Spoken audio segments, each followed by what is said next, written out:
स्वागत है मेरे channel chemistry with art season में। हम सरफेस केमिस्ट्री पढ़ रहे हैं। तो सरफेस केमिस्ट्री में अभी तक अपन 3 लेक्चर पढ़ चुके हैं, जिसमें मैं एडजॉर्प्शन को कंप्लीट कर चुका हूँ। आज अपन सरफेस केमिस्ट्री का नेक्स्ट टॉपिक लेते हैं,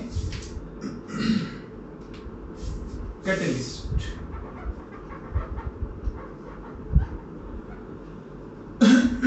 ये कैटलिस्ट क्या करता है ये समझते हैं। देखो सुनो बेटा, काइनेटिक्स में हम पढ़ते हैं कि जब हम एनर्जी लेवल डायग्राम बनाते थे इस तरह से, इधर अपन लेते थे एनर्जी और इधर लेते थे प्रोग्रेस ऑफ रिएक्शन। मान लीजिए ये रिएक्शन कुछ इस तरह से हो रही है। ये कैसे होती है मैं काइनेटिक्स के लेक्चर में आप समझा चुका हूँ। तो आप अगर इसके बारे में कुछ समझना चाहते हो तो आप काइनेटिक्स के लेक्चर जरूर देखें। ये मान लीजिए रिएक्टेंट है, ये प्रोडक्ट है।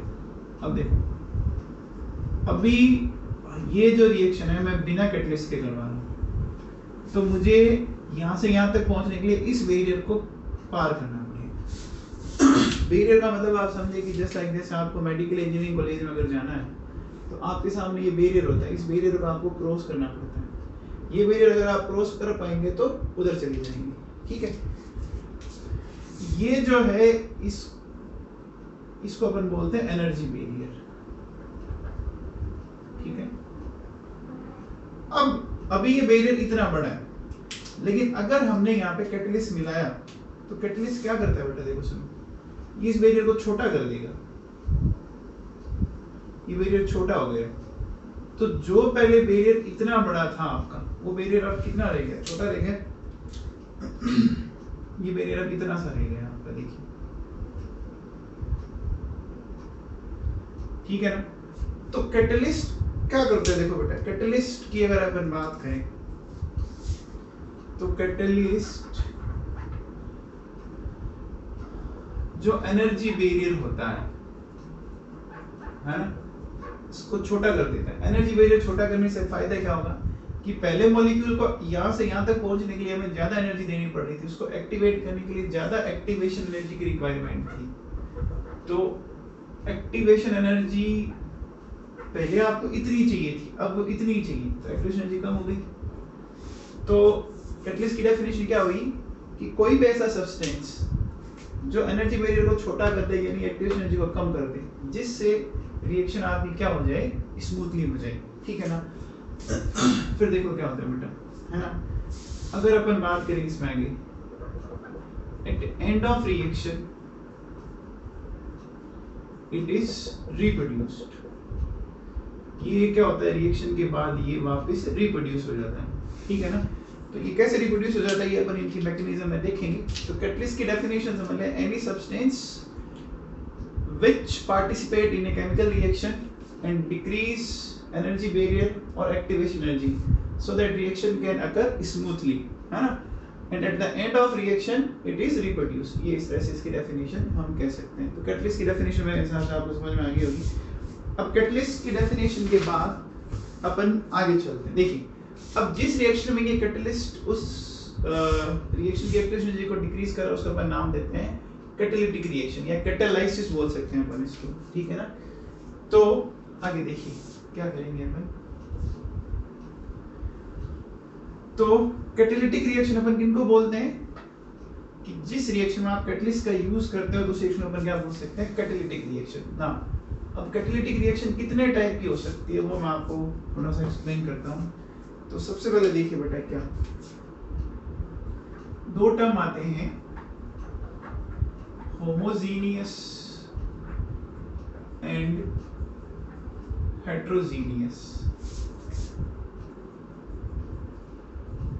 कैटालाइसिस या कैटालिटिक रिएक्शन। देखिए, होमो का मतलब होता है सिमिलर और हेट्रो का मतलब होता है डिफरेंट। अब देखिए, अगर आपके रिएक्टेंट एंड कैटलिस्ट इनकी फिजिकल स्टेट सिमिलर है या फिजिकल स्टेट डिफरेंट है, अगर फिजिकल स्टेट सिमिलर है तो it is known as homogeneous, और अगर डिफरेंट है तो इसको बोला जाएगा हेट्रोजीनियस, ठीक है ना। तो ध्यान रखना, होमो एंड हेट्रो जो टर्म है उसमें सिर्फ और सिर्फ आपकी फिजिकल स्टेट लेनी है किस किस की, रिएक्टेंट एंड कैटलिस्ट की। ये ध्यान रखें, यहाँ आपके प्रोडक्ट की फिजिकल स्टेट का यहाँ पर कोई भी रोल नहीं होता। जैसे मैं एक एग्जांपल लेता हूँ बेटा, देखो उसमें मेरे पास 2SO2 प्लस O2, मैंने यहाँ लिया N, मिल गया 2SO3। ये H2SO4 को बनाने का एक प्रोसेस होता है लेड चैम्बर प्रोसेस जिसको बोलते हैं। तो अगर आप इसमें ध्यान दो ना बेटा, तो जो फिजिकल स्टेट इन रिएक्टेंट की है वही आपकी कैटलिस्ट की है। तो सेम ही फिजिकल स्टेट है, यानी ये किसका एग्जांपल हो गया आपका होमोजीनियस हो गया, ये किसका एग्जांपल हो गया आपका होमोजीनियस का एग्जांपल हो गया। फॉर एग्जांपल जैसे अगर मैं ऐसा बोलूं कि मेरे पास ये है,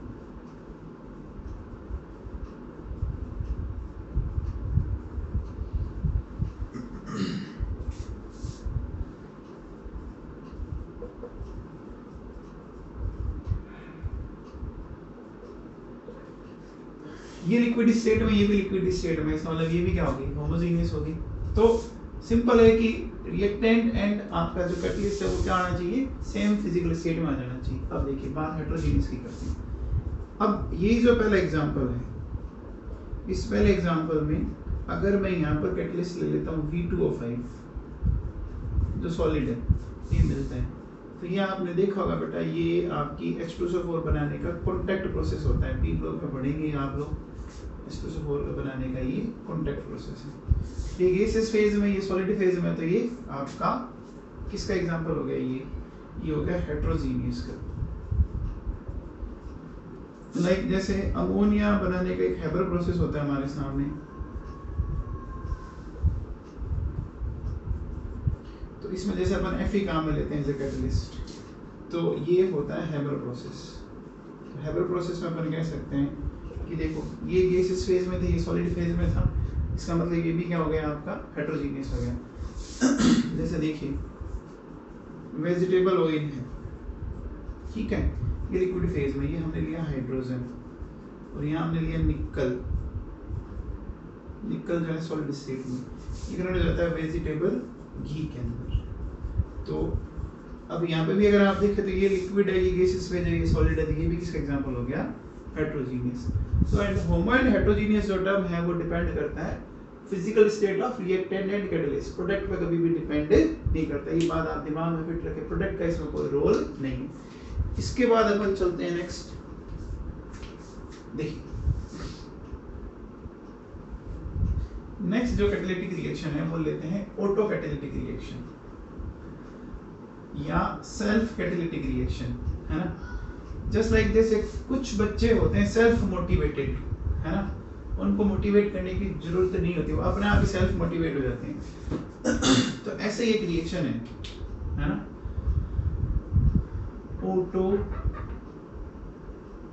कैटालिसिस रिएक्शन या ऑटो कैटालिसिस। तो इसमें क्या होगा, इसमें इस रिएक्शन में क्या होता है बेटा, one of the product will act as a catalyst. उस रिएक्शन में कोई भी एक प्रोडक्ट एज ए कैटलिस्ट का काम कर सकता है। जैसे फॉर एग्जांपल देखो बेटा सुनो, जैसे मेरे पास ये है MnO4-, मैं इसको ट्रीट कर रहा हूँ ऑक्सलेट के साथ, तो इस रिएक्शन में हमें ये मिलता है 2Mn+2 और हमें मिला 10CO2 and 8H2।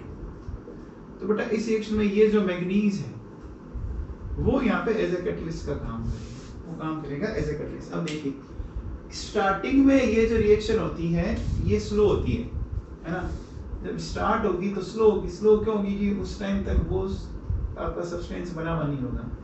जैसे जैसे टाइम बढ़ेगा क्या होगी, आपकी रेट ऑफ रिएक्शन राइज होती जाएगी, ठीक है। एक एनसीईआरटी में दे रखा आपका कि जैसे एस्टर है, ये एस्टर का जब हाइड्रोलिसिस करते हैं तो स्टार्टिंग में ये प्रोसेस स्लो होता है एंड थोड़े टाइम बाद ये प्रोसेस फास्ट हो जाता है। तो उसका रीजन बड़ा सिंपल है कि यहाँ जो ये एसिटिक एसिड है ना, ये ऑटो कैटलिस्ट का काम करता है। तो ऑटो कैटलिस्ट का मतलब कोई भी एक प्रोडक्ट जो उस रिएक्शन में कैटलिस्ट का काम करते हैं उसको अपन बोलते हैं ऑटो कैटालिटिक रिएक्शन, ठीक है। अब ऑटो कैटालिटिक रिएक्शन के बाद अपन बात करते हैं नेक्स्ट इंड्यूस्ड कैटालिटिक रिएक्शन। देखो इसका नाम हो रहा है इंडक्शन। कई बार क्या होता है बेटा, कुछ कंडीशन में ऐसा होता है कि एक रिएक्शन अपने आप नहीं होती, लेकिन अगर आपको उस रिएक्शन को करवाना है तो दूसरी रिएक्शन उसके साथ करवानी पड़ेगी साइमल्टेनियसली।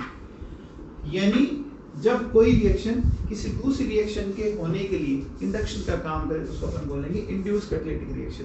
जैसे देखो बेटा सुनो, अगर अपन Na3ASO3 और Na2SO3 अगर इनका सेपरेटली ऑक्सीडेशन करवाएं तो सेपरेटली ऑक्सीडेशन करवाने पर इसका ऑक्सीडेशन हो जाता है, कोई दिक्कत नहीं है, लेकिन सेपरेट करवाने पर इसका नहीं होगा। अब अगर मैंने दोनों को साथ में लिया, पहले केस में मैंने सेपरेट लिया तो सेपरेट करवाने पर इसका नहीं होता, लेकिन जैसे मैंने दोनों को साथ लिया तो इस सोडियम आर्सेनाइड का ऑक्सीडेशन हो गया। इसका मतलब पहली वाली ये रिएक्शन है ना, वो इस दूसरी वाली रिएक्शन के लिए किसका काम कर रही है? इंड्यूस्ड कैटालिटिक रिएक्शन का काम कर रही है, ठीक है ना। तो इसको अपन बोलते हैं इंड्यूस्ड कैटालिटिक रिएक्शन, ठीक है। फिर देखिए बेटा, तो ये इंड्यूस्ड कैटालिटिक का हो गया कि when a reaction acts as inducer for other reaction. Now next term की अपन बात करते हैं, तो नेक्स्ट अपन लेते हैं प्रमोटर। तो प्रमोटर क्या होता है बेटा, या अगर अपन बोले कि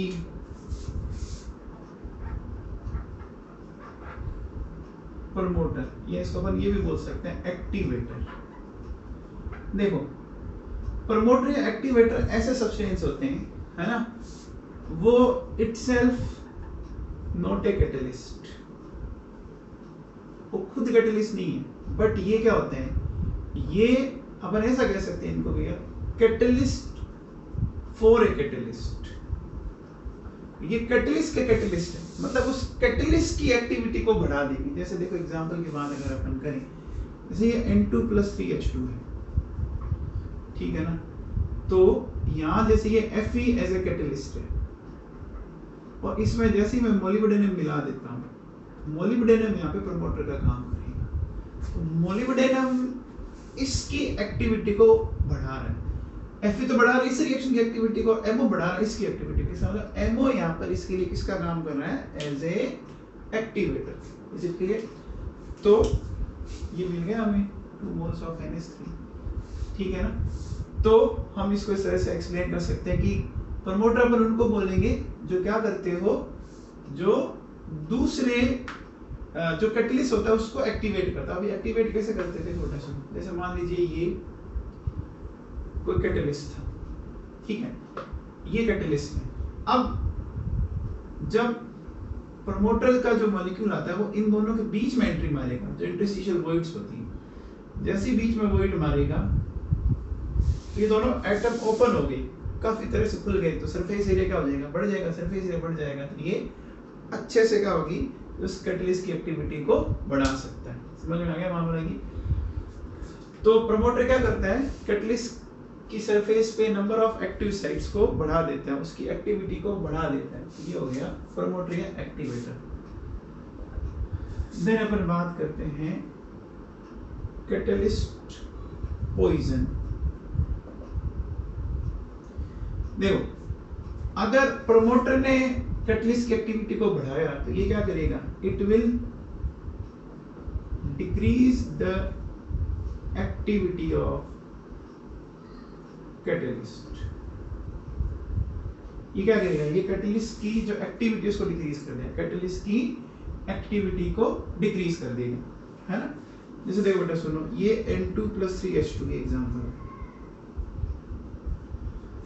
इस रिएक्शन में ये Fe लिया, अगर इसमें हमने साथ में H2S या कार्बन मोनोऑक्साइड ले लिया तो अब ये क्या करेंगे, दोनों में से कोई भी जो लेते हो वो इसकी एक्टिविटी को कम कर देगा। मोलिब्डेनम होता तो बढ़ा रहा था, और H2S और CO इसको क्या कर रहा है, इसकी एक्टिविटी को डिक्रीज कर देगा। किसकी तरह काम करेगा, कैटालिटिक पॉइजन की तरह। कैटालिटिक पॉइजन क्या करता है बेटा, जैसे ये मान लीजिए एक कैटलिस्ट है, तो ये उसकी सरफेस वाके इस तरह से एक्यूमुलेट हो गया, डिपॉजिट हो गया, तो इसको ढक दिया ना, ढकने से क्या हो गया, सरफेस एरिया कम हो गया। तो कैटलिस्ट पॉइजन का अलग काम है, प्रमोटर का अलग काम है, ठीक है। एक सरफेस एरिया को बढ़ा रहा है, एक सरफेस एरिया को घटा रहा है, ठीक है बच्चों। चलो आगे देखो सुनो। फिर एक टर्म आता है पॉजिटिव कैटलिस्ट, है ना। तो पॉजिटिव कैटलिस्ट को ही अपन जनरली कैटलिस्ट बोलते हैं। एक टर्म आता है नेगेटिव कैटलिस्ट, ठीक है। तो पॉजिटिव कैटलिस्ट और नेगेटिव कैटलिस्ट क्या है समझ लेते हैं अपन फटाफट। देखिए देखो, वैसे तो कैटलिस्ट जो टर्म है वो पॉजिटिव कैटलिस्ट के लिए काम आता है, ठीक है। तो पॉजिटिव कैटलिस्ट क्या करता है बेटा, आपके एनर्जी बैरियर को छोटा करेगा और रेट ऑफ रिएक्शन को बढ़ा देगा। जबकि जो नेगेटिव कैटलिस्ट है,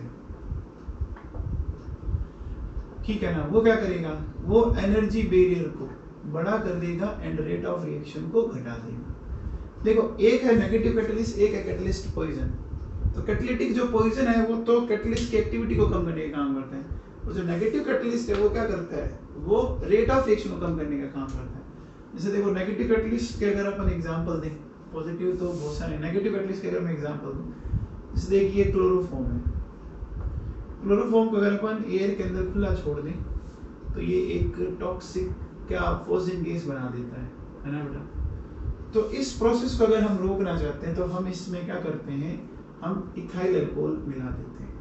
इथाइल अल्कोहल क्या करता है, अब इस रिएक्शन की रेट ऑफ रिएक्शन को कम कर देगा, क्योंकि एनर्जी बैरियर को बड़ा कर देगा। लाइक अगर जैसे अपन देखें, जैसे H2O2 है, ये बहुत जल्दी इस वजह से डिकम्पोज हो जाता है। तो हम क्या चाहते हैं कि डिकम्पोज ना हो, इसको रोकने के लिए हम यहाँ क्या मिला सकते हैं, जैसे H3PO4 है, ग्लिसरॉल है ना, यूरिया है, H2SO4 है, ये अब इसमें ऐड कर देते हैं। ये नेगेटिव कैटलिस्ट का काम हो गया। तो नेगेटिव कैटलिस्ट और पॉजिटिव कैटलिस्ट के ये इस तरह से अपन इसमें डिफरेंस समझा सकते हैं, ठीक है। अब अगर अपन बात करें, ये कैटलिस्ट के कुछ टर्म्स बताए मैंने आपको, है ना। इसके बाद अगर अपन चलें तो कैटलिस्ट किस तरह से काम करता है, इसकी फंक्शनिंग कैसे होती है, ये वर्क कैसे करता है, इसको एक्सप्लेन करने के लिए बेटा दो थ्योरीज दी हुई है। तो ये जो दो थ्योरी है उसमें सबसे पहली थ्योरी है इंटरमीडिएट कंपाउंड थ्योरी। तो ये जो इंटरमीडिएट कंपाउंड थ्योरी है, इसमें देखिए क्या होता है। मान लीजिए ये कोई हमारे पास एक होमोजीनियस कैटालिटिक रिएक्शन है, ये हमारा X जो इस रिएक्शन का कैटलिस्ट है, ठीक है। तो इसमें क्या होता है कि इस रिएक्शन में कोई एक रिएक्टेंट, मान लीजिए जैसे A है, वो उस कैटलिस्ट के साथ कंबाइंड हुआ और कंबाइंड होके ये इस तरह से AX बना दिया। ये फर्स्ट है equilibrium state. Then second step में क्या होगा कि ये जो AX बना, ये क्या करता है, इस रिमेनिंग B से ये करेगा और ये बना दिया AB, और X आपका वापस रीजनरेट हो गया। ये हो गया स्लो स्टेप, ठीक है।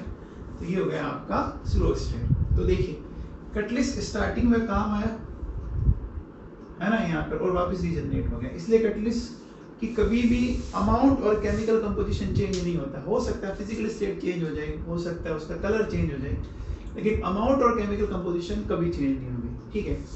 अब अगर अपन इस रिएक्शन के स्लो स्टेप के अकॉर्डिंग अगर अपन इसका रेट लो लिखें तो क्या लिखेंगे, इसको K मान लेता हूँ, ये K इक्विलिब्रियम ले लेते हैं। तो K AX और B। तो काइनेटिक्स का कंसेप्ट हमारा ये कहता है कि जब भी आप रेट लो लिखते हो तो उसके अंदर इंटरमीडिएट नहीं आना चाहिए। तो भैया ये AX जो है वो इंटरमीडिएट है, इसको हमें यहाँ से रिमूव करना पड़ेगा। इंटरमीडिएट को रिमूव करने के लिए हमारे पास जो ऊपर जो दे रखा है, देखो ये इक्विलिब्रियम स्टेट है। तो इस इक्विलिब्रियम स्टेट से मैं क्या लिख सकता हूँ, देखो K equilibrium AX A and X ऐसा लिख सकते हैं। यहाँ से अगर मैं AX की वैल्यू कैलकुलेट करूँ तो AX की वैल्यू कैलकुलेट करके अगर मैं यहाँ लिखता हूँ तो देखो क्या आ जाएगा मेरे पास, X की जगह आ जाएगा A, फिर आ गया B, फिर आ गया X। तो यहाँ से मैं कह सकता हूँ कि ये डायरेक्ट प्रोपोर्शनल टू आ गई X, ऐसा कह सकते हैं। यानी रिएक्टेंट की जितनी कैटलिस्ट की जितनी ज्यादा कंसंट्रेशन होगी रेट ऑफ रिएक्शन उतनी ही ज्यादा आने वाली। ये बड़ा सिंपल सा कॉन्सेप्ट हो गया। जितनी ज्यादा कैटलिस्ट की कंसंट्रेशन होगी रेट ऑफ रिएक्शन उतनी ही ज्यादा आने वाली। ठीक है, जैसे देखो एक एग्जांपल अभी अपने देखा था 2SO2 प्लस O2 2SO3, ये हमने NO लेके किया था। तो इसमें क्या होता है, देखो सबसे पहले फर्स्ट स्टेप के अंदर जो ये NO है वो इस O2 के साथ ये करके बना देगा NO2। अब NO2 देखो मेन रिएक्शन में कहीं भी नहीं, इसका मतलब ये एक इंटरमीडिएट की तरह काम करेगा NO2। ये NO2 वापस क्या करेगा, आपको SO2 से रिएक्ट किया और बन गया SO3 और NO2। हो गया नहीं हो गया? तो ये इस तरह से अपन कह सकते हैं कि कैटलिस्ट स्टार्टिंग में काम आता है, लेटर ऑन ये वापस क्या हो जाता है आपका, वापस रिप्रोड्यूस हो जाता है। तो कैटलिस्ट से रिलेटेड हमने